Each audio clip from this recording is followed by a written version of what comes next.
आता नुकता मी एक व्हिडिओ बघितला होता काल परवामध्ये. लोकल ट्रेन मध्ये एक मुलगा बसून ते काही त्यांची चिलम वगैरे असते तो तिथे ओढत बसला होता. तर एका युवकाने थोडा प्रयत्न केला की या अशा सार्वजनिक ठिकाणी असं करू नये, कोण बोललं किंवा त्यांच्यावर हातापाई केली तर उलट नाही, बरोबर आहे तुमचं. म्हणजे अशी या प्रकारची कंप्लेंट जेव्हा मी एनसीबी मध्ये झोनल डायरेक्टर होतो त्यावेळी पण खूप यायची आम्हाला.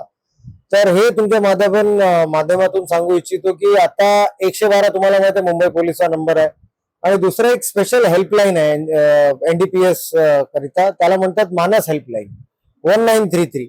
जर कोणाला असं म्हणजे ड्रग क्राईम वगैरे आढळलं, कोणी सप्लाय करताना आढळलं किंवा कोणीतरी पुरवठा आणि पेडलिंग वगैरे ऍक्टिव्हिटी सापडलं तर ताबडतोब कानूनी म्हणजे कानून न हातात घेऊन ताबडतोब या नंबरवर फोन करायचा, 100% कारवाई होणार.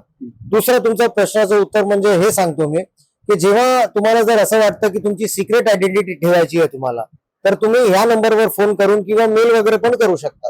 जर तुमच्या एरियामध्ये परिसरामध्ये कोणी ड्रग विकतोय, रेसिडेंट असोसिएशन्सला त्रास आहे, लोकांना त्रास आहे तुमच्या, तुम्ही काय करू शकतात की जे सिनियर पी वगैरे आहेत त्यांचं तुम्ही अपॉइंटमेंट घ्या. जर तुमच्याकडे चांगली इन्फॉर्मेशन आहे आणि वर्केबल इन्फॉर्मेशन आहे तर 100% मला असं वाटतं की कुठलाही आयपीएस ऑफिसर किंवा any senior officer will take action on that.